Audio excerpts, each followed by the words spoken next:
Hey Kings, and welcome back to the Augustus Maximus channel and the world of Hearts of Iron 4.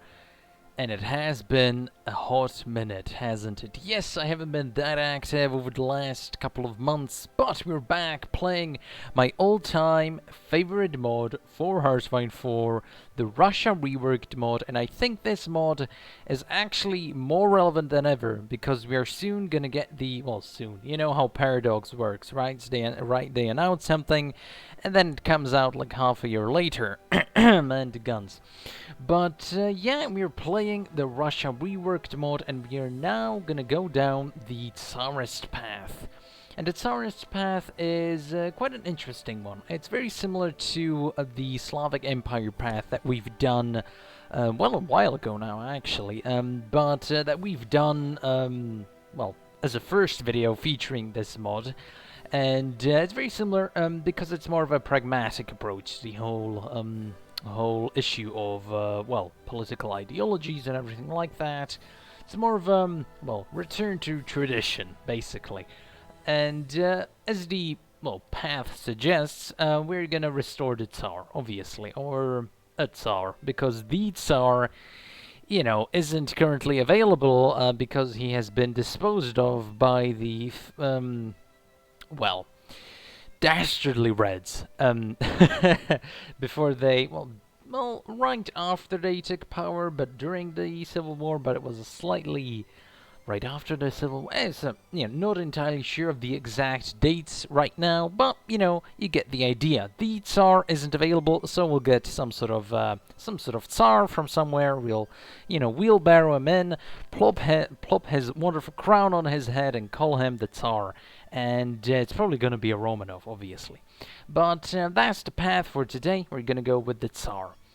And I'm not entirely sure what I really want to do with this playthrough. I just really want to know how this entire thing plays out, actually. Because I've read, just reading through the focuses, that's kind of an interesting path. It's sort of a more of a restoring the imperial provinces and everything like that. It's whereas the Slavic Empire is more of a, you know, forming a Slavic Empire, sort of a pan-Slavic sort of ideal and everything like that, with a little bit of a junta approach, a little bit of a Tsar approach, a little bit of a pragmatic approach.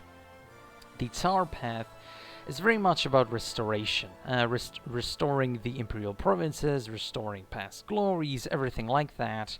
So we'll go in, and we'll compare how exactly it differs from the other paths, because we've done a few playthroughs of this mod right now, and it's basically my favorite mod of a Hearts of Iron 4 nation currently available, because it just gives you so much flexibility. It really gives you a lot of quote-unquote lore, which is basically just history mixed in with sort of alternate history ideas that the developers, well, most probably read about, or most probably figured themselves out, or just sort of manufactured to make it a very interesting playthrough. And I really like it, because compared to a majority of, well, just base Hearts of Iron focus trees, it's just amazing. I really like it because it gives you so much opportunity to expand no matter what type of ideology you play. Now, usually the expansion is in a very similar direction, because even though you change the ideology, you change the government, you don't actually change the geopolitical issues at hand.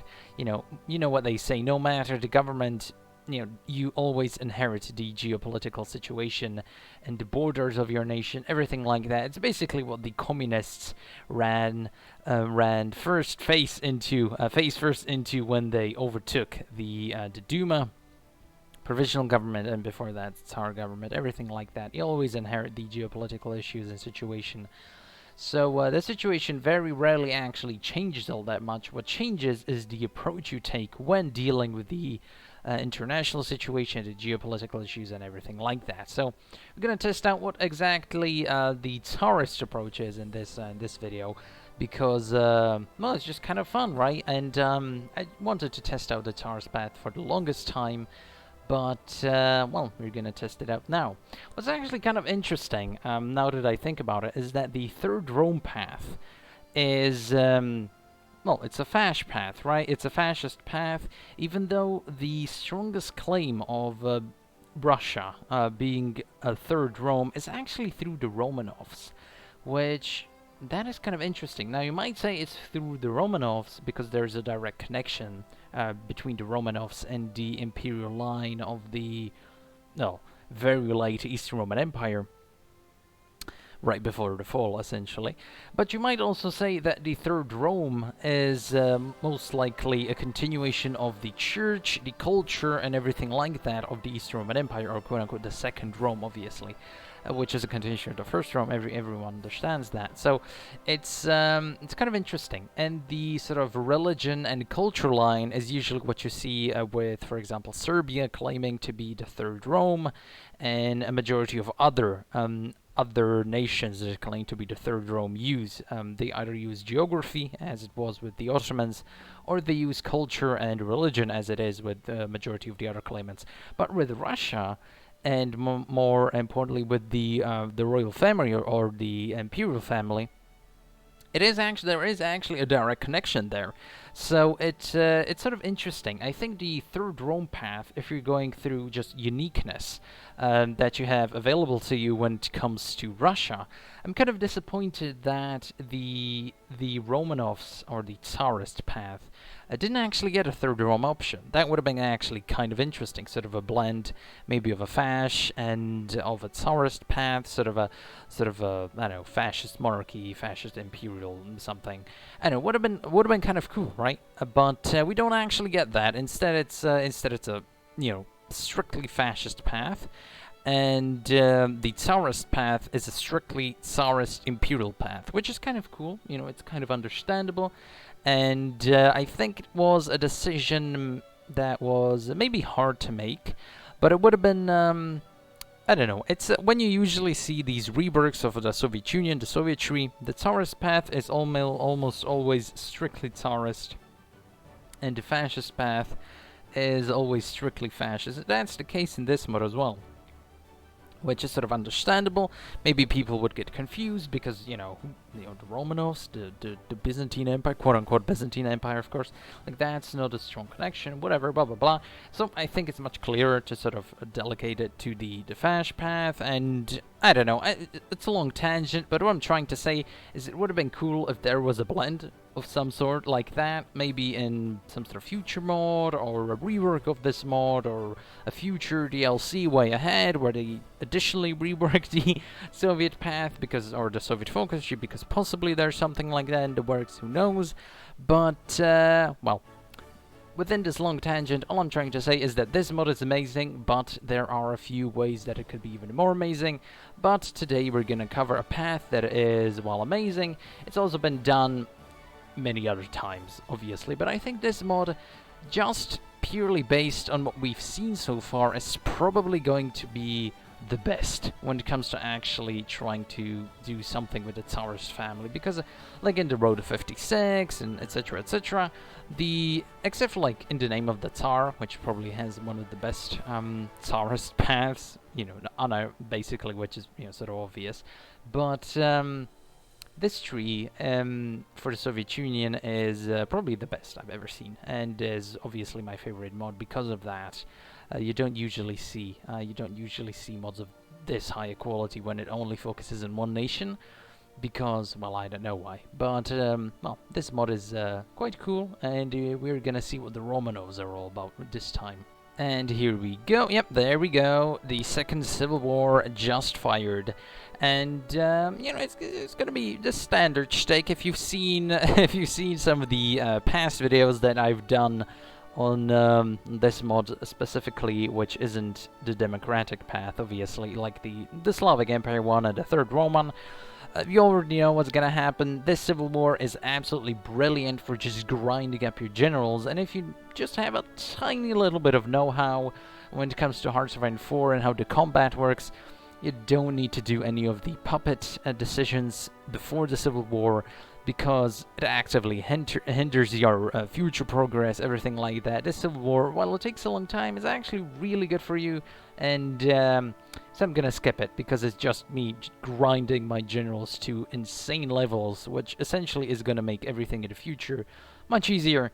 But we are going to skip it. There we go, white victory, we've done it. It only took us 2 years, and we've completely dismantled a decade-and-a-half long regime, roughly, if you count the end of the Civil War. Yeah, a decade-and-a-half, 15 year, roughly, somewhere along that line. Now you could argue that the Soviets were sort of in power by 1917 with the Petrograd Soviet, everything like that. It's very complicated, and there are a lot of, you know, lines in the sand, which you could say this is the exact date that you might say the regime sort of began, but then you have Lenin coming in and blah blah blah. It's a long tangent, obviously, but let's just say sort of a decade and plus or minus there, and you know, something like that. Okay, so managed to do it in 2 years, but it's a very brutal war. It's a very brutal war, and yeah, I mean 2 years in game. That's actually a long fight.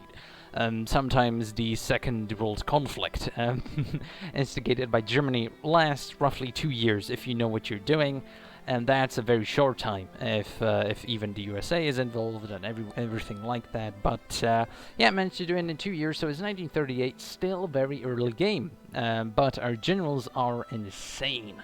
Our generals are going to be absolutely insane. We managed to grind them up quite nicely.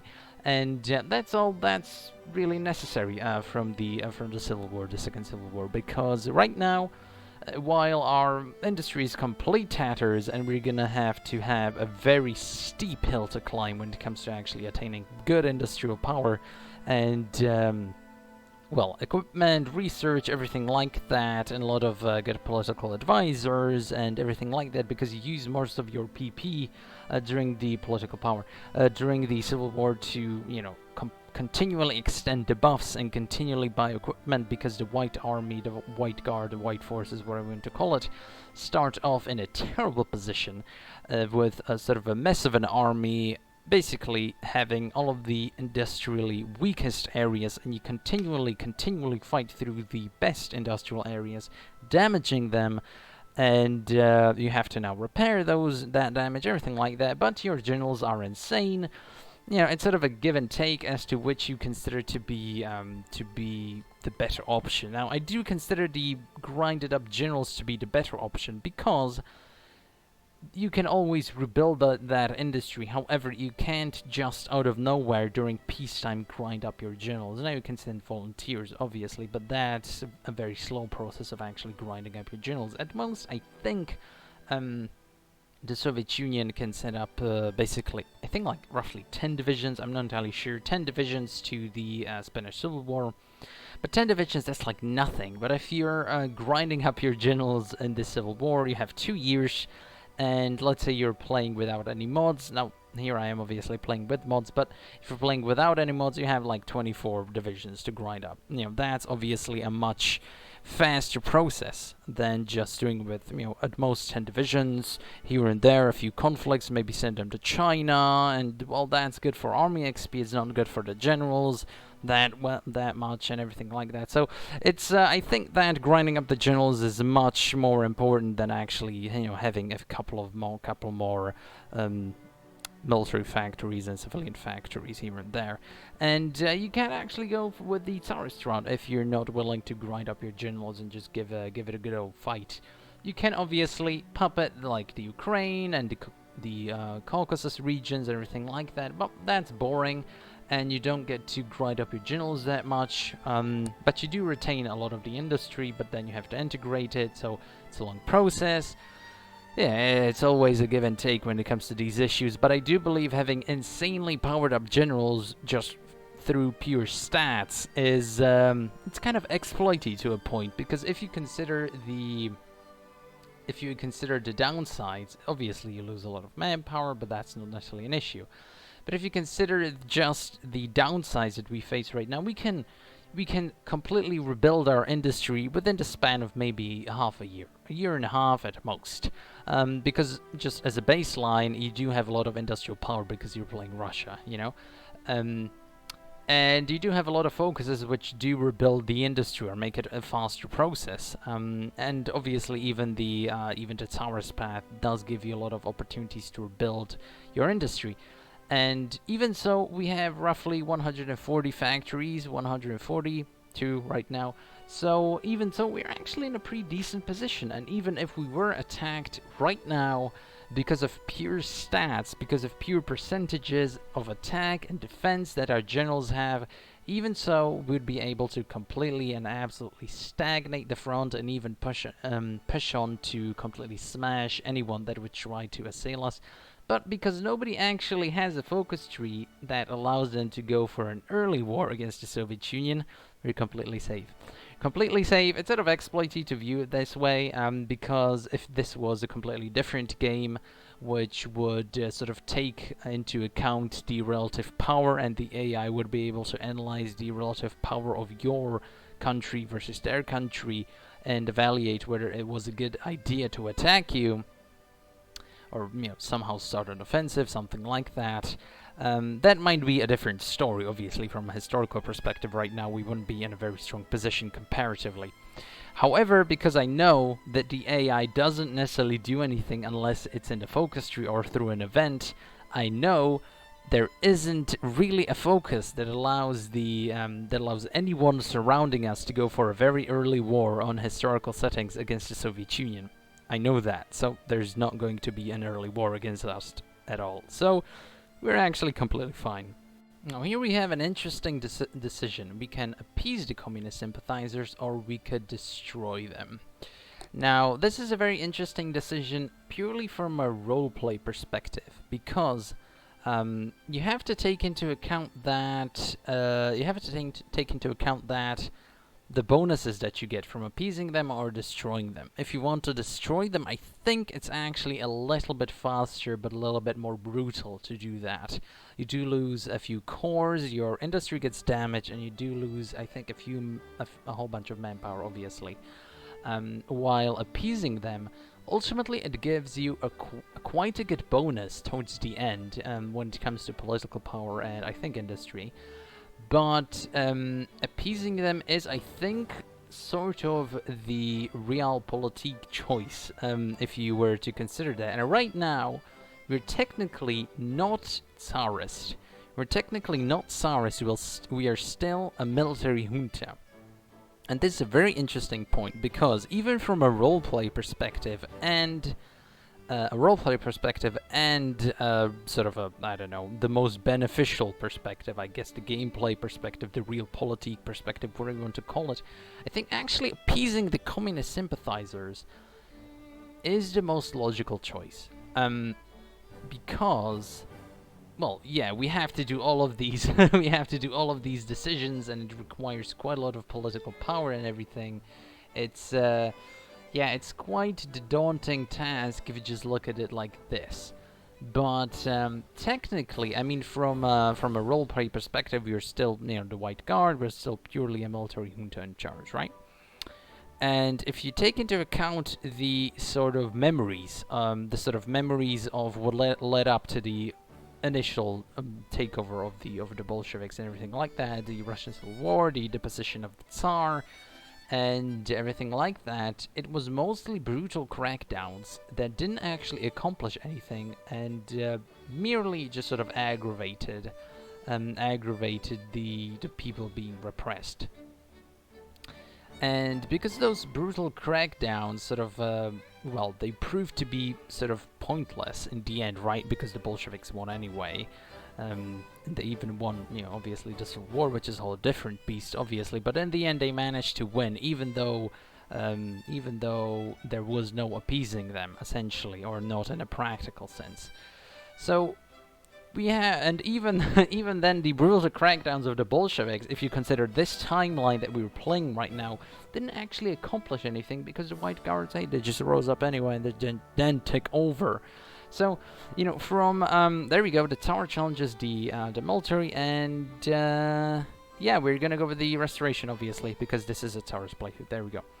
Appeasing them is, I think, sort of based on the experiences of the leaders that we are now sort of playing as, everything like that. And even if we were to go with even if we were to roleplay as already the Tsar, so to say, I think brutal crackdowns are not the way to go. This is sort of the big lesson that that the leadership right now has to consider if we were to roleplay as them.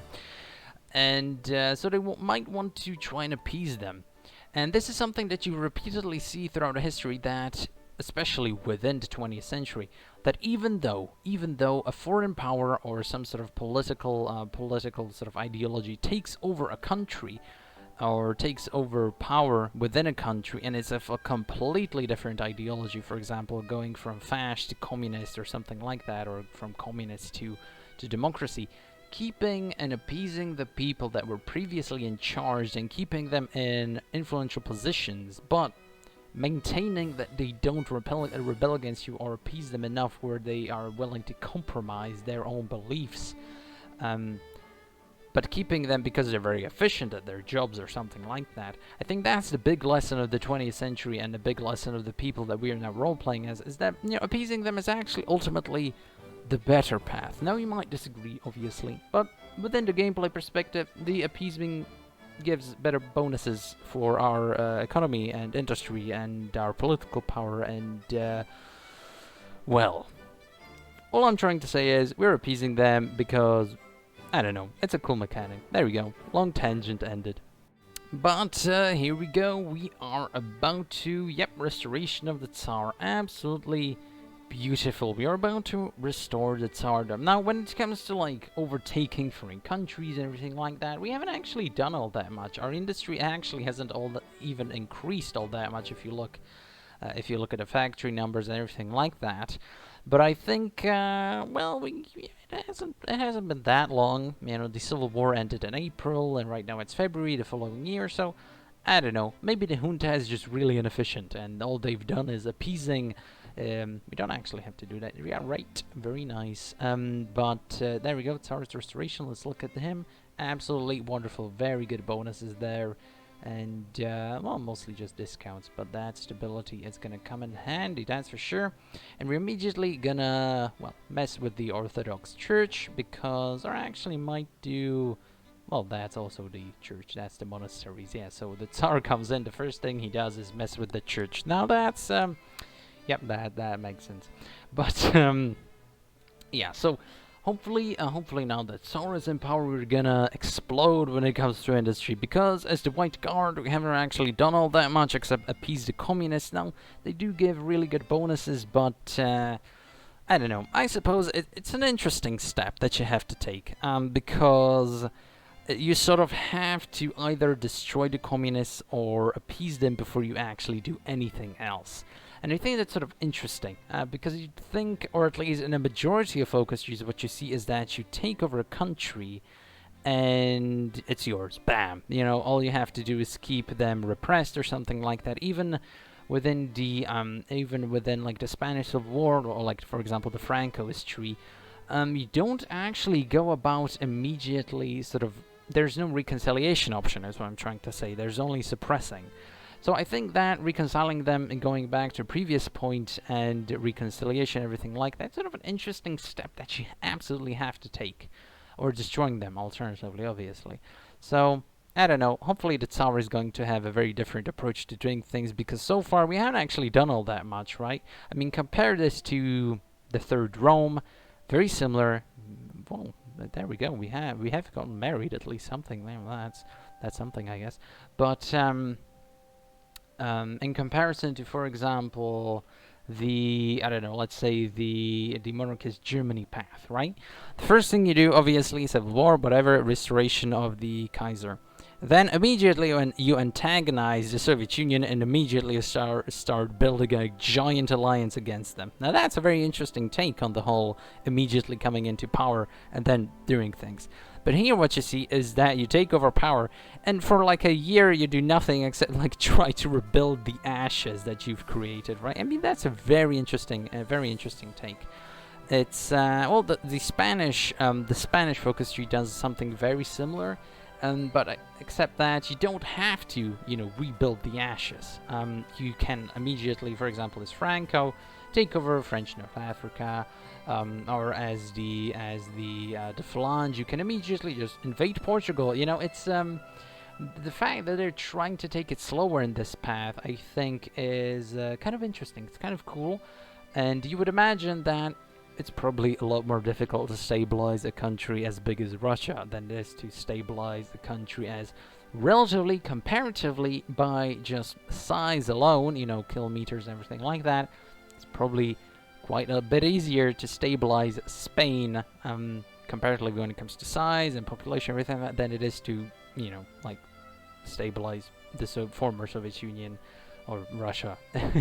So it's I guess they're trying to do it a little bit more sensibly, a little bit more logically when it comes to building this focus tree and what you have to do, taking into account like quote-unquote history and then lore from this mod and everything like that. But the issue is, I really love this mod to death. The issue is, you don't actually do that much, right? Like, we're here sitting, it's 1939 essentially, and we haven't really done all that much. We blew our country up, and then we are trying to stitch it together somehow, which that just sort of proves to me that it's a very much a mid to late game oriented gameplay mod. You don't actually do all that much. None of the paths that we've covered do anything in the early game. Now that might be a bit of a difficult situation to accomplish if you're playing the Soviet Union and you don't want to exploit something like this, because from playing, like, for example, the Soviet path, you can't actually do anything in the early game. But I think from a design perspective, when it comes to gameplay, I think if you want to sort of not necessarily railroad the experience, but take sort of a more in-depth look. Let me just check this. Freedom of religion, not in my Tsarist Russia, but maybe. The bonuses are actually kind of good for either of them. That's really good. But, yeah, I guess. I guess. Restoration of the Orthodox Church, nice. But, there we go. So, from a purely designer perspective, I can see why limiting the Soviet power base and Russia's power base at the beginning of the game until like 1940 is very important for the actual flow of the game. Because as the Soviet Union, you start off insanely powerful compared to everyone else. Insanely powerful in like the base game, vanilla vanilla, with all the expansion and everything like that. Because comparatively, like, your biggest rival as the Soviet Union, or the biggest rivals you have are the German Reich, or Germany, which has 3 divisions, right? And relatively a lot, well, not that many factories compared to you, and a demilitarized zone, right? And the other rival you could consider is the United States, which is crippled when it comes to the economy that they have, all the factory count and everything like that. The Great Depression absolutely destroys them. So as the Soviet Union, you can just roll up into, Europe. You can take over Poland, Romania, and Turkey, and within basically a year of the game starting, by 1938, you could have like half of Europe under your heel. Well, that's fun and all. I can see why the developers of this mod sort of decided to, well, let's say you have a whole bunch of issues and you have to resolve them in whatever fashion that you want, but you have to resolve them. The Malta Ribbon pack, okay. You have to resolve them because, well, whatever. But let me first, no, we're not gonna do anything with Turkey, so I don't know, let's just ignore them. And yep, sign the treaty. Why not? Well, I don't actually know if I want to sign the treaty. I'm not entirely sure what we have to do in this tree all that much. Well, I haven't really played it that much beforehand, so I don't know, maybe sign the treaty, just we have the non-aggression pact. I don't know, we'll see what comes of it, but we'll sign the treaty. Maybe we just sit on our hands and play sort of a standard Russia game. We'll see what happens, but there we go. So from a purely design perspective, while it might seem a bit annoying to limit your power at the beginning, because it's a game and I want to have fun, right? I think it's logical that you want to limit the initial power of the player, so that later on You give him a lot of bonuses to counteract, let's say, a built-up Germany, a built-up United States, everything like that. I think that's sort of an interesting design perspective, because, for example, with, as I said, the USSR or the Soviet Union at the beginning, if you're just playing without any mods and you're playing just vanilla, you can just go in. You can take over half of Europe. But then where's the challenge? Because you start off with like 130 divisions at the beginning, right? Nobody can really stand up to you. And so, I don't know, it's sort of an interesting perspective. Maybe an alternative way of limiting the player's power would be, because Europe was so afraid of communism, the Soviet Union, everything like that in 1930s and 40s, well, since its creation, essentially, up until its demise, since Europe was so afraid of this ideology and this Eastern powerhouse, maybe a creation of a coalition would be kind of interesting, sort of in the vein of Victoria II, or as we saw in the Napoleonic Wars. As soon as France got sort of all, sort of crazy with its revolutions and everything like that, in the early 19th and very late 18th and very early 19th centuries, we see as a whole bunch of coalitions just popping up against them. So it's that would be an interesting take on this sort of issue of a very powerful Russian start. But I suppose this is also just giving you a whole bunch of debuffs that you have to take care of. It's sort of a way of dealing with it. And this has been Mod Designer Corner with Augustus Maximus. There we go. I just like going on tangents while just doing nothing in the game. And here we go, a first bit of action, the fate of Finland. Now, I do believe, I've read, obviously, some of the focuses just before doing them, and I think this is sort of based around them being former imperial territory, obviously, and we can either, just take them over by force or demand them, demand they become a puppet, and they immediately agree to it.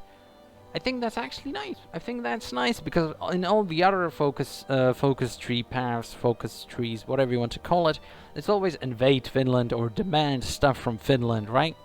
But it's never like, we're the Tsar and you used to be imperial territory, we're not communist anymore, we've come back to our senses, and hey, would you want to be sort of a part of our empire again? I mean, Finland historically, even though when you look on a map, it's all just Russia, and always has been. But it's all just Russia, right? It's all just the Russian Empire. But obviously, individual portions of the imperial territory, so the imperial territories, if you want to call it, they all had a bit of a different status within the empire. And Finland was always a little bit more independent than the others. They always had a few, sort of a couple more rights given to, and a little bit more of an independent existence than let's say, I don't know, like the core territory of Russia. That was just Russia, obviously. So, and you see this throughout a lot of these sort of imperial territories of the former Russian Empire, when you actually take a look at it. So, it's sort of neat that I actually added this sort of option of just peacefully reintegrating them. They become your puppet, and they become your puppet, and it's sort of nice and clean. We don't have to take over them militarily because, I don't know. It's we just give him a couple more rights, and former sort of maybe a little bit more lenient with them, and that's the lessons of not ultimately resorting to violence always. That's the application of those lessons that we learned with our immense history. Yes, definitely. I think I'm reading a little bit too much into it, but I guess it's kind of cool. Okay, we are about to. Yeah, there we go. The fate of Poland. So this should technically contact the German exile. That ought to be interesting. The fate of Poland now. This will be an interesting one, right? Because we just signed the Molotov-Ribbentrop Pact, which Molotov, whatever. But we just signed a pact with the Germans, which technically splits up Poland between us. But, there we go, they immediately folded, which is kind of interesting, that's a little bit strange. I would have thought of any of the former imperial territories that would have put up more of a fight would be Poland, obviously, but maybe because our army is kind of really big, and our generals are insane. Yep, there we go, they accept. So maybe it's because they feel threatened from the Germans, and they sort of know that if they declined, we're just gonna split them up with the Germans anyway. Maybe it's just, probably it's just hard-coded for the AI to look at the size of your army and industry and anything like that and just accept based on that. For example, if we didn't really rebuild our army and rushed this, they might be like, yeah, well, probably not, but maybe, you know, if it's really well coded and really well designed, it's based on what you did with Finland. Now that would be kind of a cool design choice, because if you invaded Finland, maybe Poland would be like, yeah, no, yeah, we're gonna resist you. Or maybe if you decide to, I don't know, do something with Finland or some of your other territories, if you release them at all during the Civil War, maybe they would be like, yeah, no way. But, you know, it's a possibility. But we now own Finland, and I wonder, Pact of the... Oh, there we go. Well, we could honor the treaty. Theoretically, we should honor the treaty because we signed it. Because we know that... from history, and the Germans usually break their treaties. I mean, they had a treaty with the West of not taking over Czechoslovakia, and they broke that one. Maybe the Tsar uses big brain power. I mean, he has quite a big forehead in that picture, right? So he uses his big brain power of logic and foresight, everything like that. And he really watches, well, Rick and Morty quite often. And so he has a high IQ and everything. Maybe he's not as inclined to return those territories to Germany because, well, ultimately we did promise Poland that we'll take care of them, right? And they're an imperial protectorate and everything like that. So, and we do have the German exiles thing, so maybe we'll be going after Germany somehow in one fashion or another. So let me just get all these military guys sorted, because I suspect the Germans are not going to be very happy about this whole ordeal. And well, I actually don't have that many good ones, but no, I think actually we'll let them wait for a couple of days, and something's lagging the game quite... Well, that's the Germans. They're already hacking into the mainframe, obviously. They're already hacking into the Russian Empire mainframe, trying to stop us from... There we go, they hacked unsuccessfully. But we're gonna keep them waiting for a little while, and then just... I think we're going to... Let's say that Poland will keep its territory and see how they respond, because there we go, the German exiles should be coming in quite soon. We could do the Slavic alliance and everything like that, but we're probably not going to do anything of the sort because, well, I don't know. This might be a one-man job here with the... Well, actually we could. I mean, Pan-Slavism and the Russian Empire, that's sort of a thing, right? But maybe it's sort of more of a loose Pan-Slavism. We already did the Entente last time, or yeah, we did it last time. So let's do a Slavic alliance, and let's see how things proceed from that. Okay, it looks like the Germans weren't very happy about that one, but will they actually declare war? Because, you know, Poland is sort of my puppet. They're in my alliance, and going to war with Poland would mean going to war with Russia. And are they ready for that? Are they really ready for that? And that means that actually Poland isn't going to get guaranteed by the French or the British. So I mean, that's sort of a very interesting situation. But we are gonna, you know, hijack some of their troops and probably, I don't know, send them back, because we can probably handle this stuff on our own, and all that's gonna do is just sort of clog up the supply of the front line. So probably gonna send them all back. You know, we swore to protect them, so we're probably just gonna use our own troops this time, because then we're gonna keep our promises to the Polish people. The imperial province of Poland and Finland is gonna be kept safe by purely Russian troops, and this is also gonna be a pretty decent test of the capabilities of the Russian troops just alone against Germany and this mod, using the Tsarist path and everything like that. But I do feel that we're just gonna completely thrash them. Another point is that because there are not as many soldiers in the front lines right now, maybe the Germans will be more inclined to just go in. Or maybe Germany will do nothing of the sort and they'll instead go for the Benelux region, which is kind of a strange thing to do. I mean, you send an ultimatum and then you completely just forget about it after the Polish reject it. I don't know, kind of weak. Might as well buy up Alaska from the United States since, hey, we can. So that's a really cool option. Thanks, guys. It's core territory. Wow, that's actually quite powerful then. Well, it's a good thing this focus tree is really good. Well, if the Germans are not gonna do anything, I'm gonna send my own ultimatum, that is, and hopefully they'll resist. So we can, yep, there we go.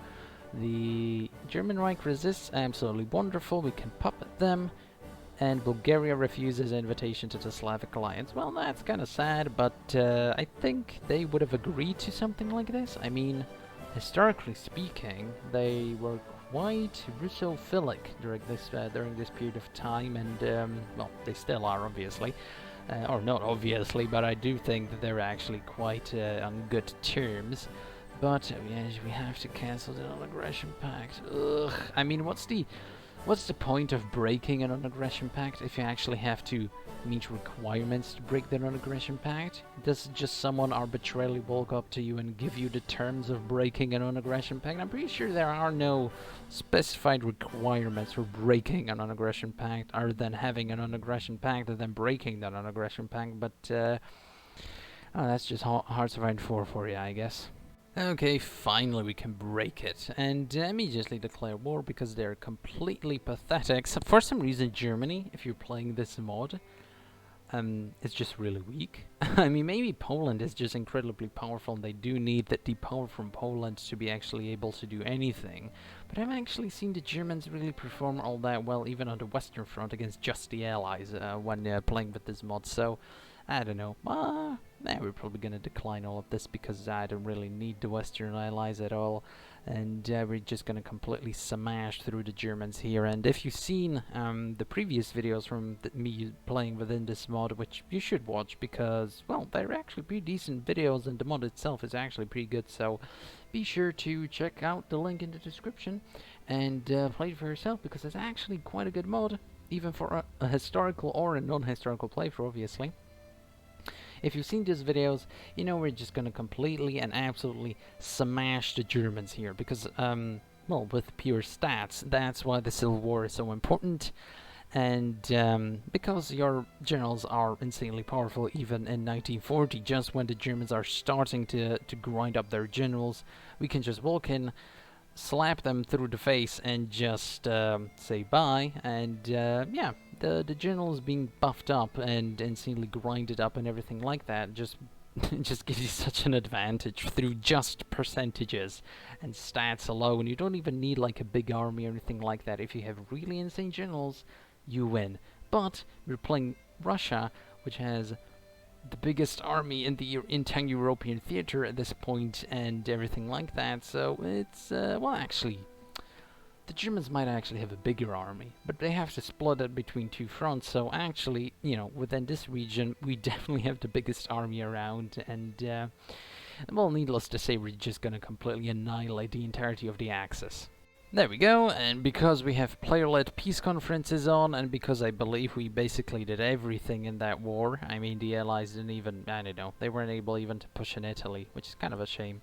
Italy always gets the short end of the stick in these games, but there we go, it's all the Russian Empire basically. But I think because we did those German exiles decision and the focus and then the decisions tied to it, I think we should have quite an interesting option here coming up, which is something that I really appreciate. The modders decided to implement, which is something related to the what's it called, the German Empire. Yes, well, very complicated term, you have to agree.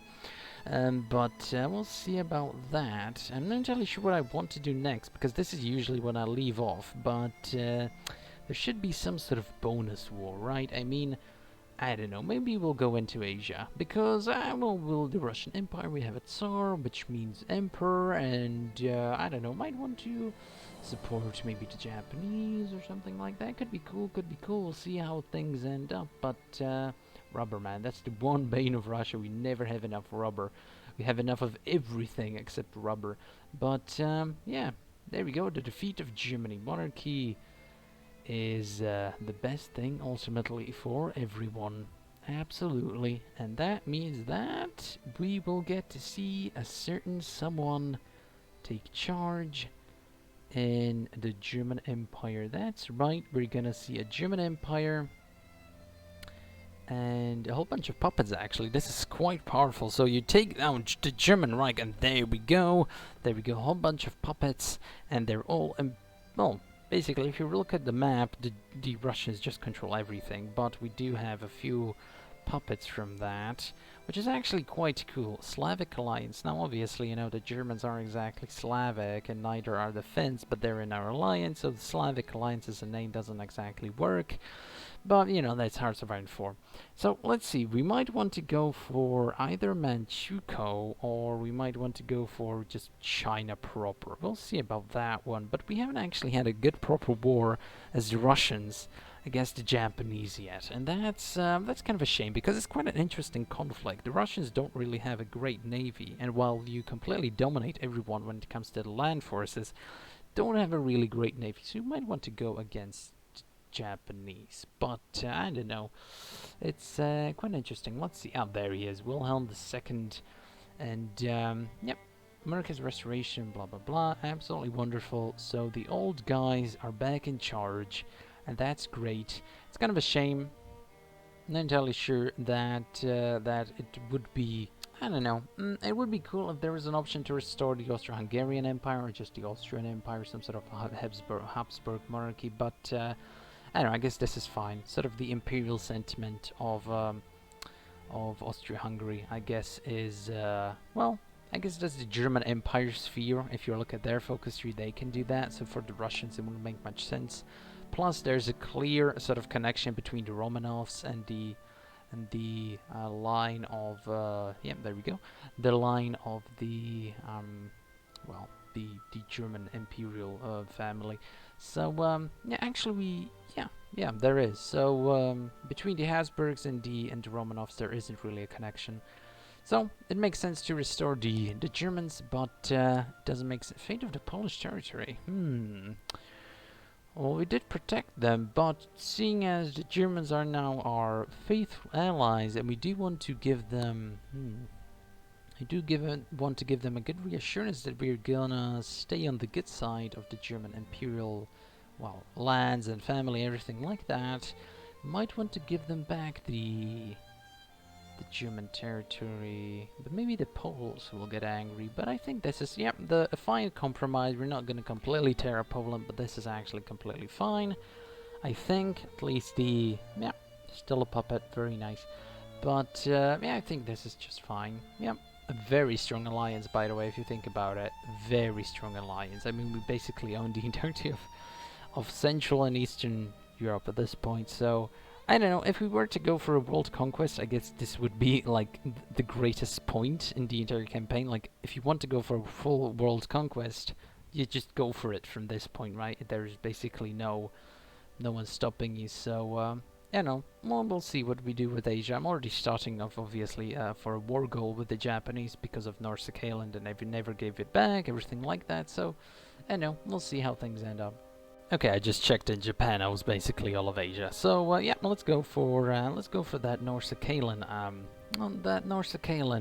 land. Very, very important, obviously, to the entire structure of Russia is North Sakhalin, And well, obviously, historically we did control Manchuria, or at least a sizable portion of Manchuria for a very good amount of time, so it's only right. It's only right that we reclaim these lands, both North Sakhalin and Manchuria, and Port Arthur, obviously very important to us. So it's only right that we give them a good, well, I don't know, a good beating for all of those transgressions against those very important and very crucial imperial lands. No, it doesn't matter that we now control effectively half of the world and we are unassailable in every single department. No, we need Manchuria. Legionary Romania joined the Greater East Asian Co-Prosperity Sphere. Okay, Romania, I see what you're doing.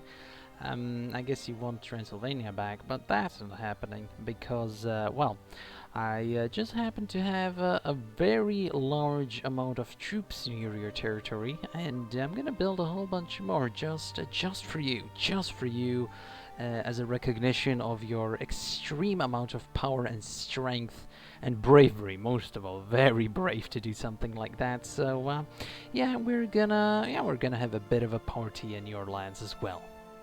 Turns out they didn't really like it that much. Yeah, definitely not. But hey, thanks for the equipment. And just as I was going to invade them, the British invaded the Japanese. Okay. Absolutely wonderful. Now I understand the ever increasing need to expand the island territories of the Empire, obviously. But this is a bit of a, well, I mean, it saves me the time to, you know, build up the invasion thing, but I guess if they're at war, might as well request access and just going anyway, because, well, I mean, it's sort of an interesting opportunity, but it's sort of a, well, I've been blasting their navy out of the water for the past, I don't know, year or something, managed to completely annihilate them in mainland Asia. They have nothing left there, and then the British just turn up like, oh, jolly good time, sir. Let's have a, I don't know, island. I don't know. It's very interesting of the AI to do something like this, but I suppose they saw an opportunity to invade, and so they invaded. And well, I don't know. Thanks for the landing. I guess that's kind of nice of them. I suppose, kind of, sort of, but kind of annoying. Kind of annoying at the same time. And there we go, that's the last of the Asian resistance. We managed to destroy all of them. Now, when actually thinking about the, well, and Romanian resistance, obviously, when thinking about how the Tsarist path holds up to the other paths, I think the Tsarist path is a little bit, it's not all that different from the Slavic Empire path, because it's essentially you're doing very similar things, obviously, but it's also a bit more in line of what the Tsar, I think, within this sort of time period would have actually sort of done, a Tsarist regime. Much more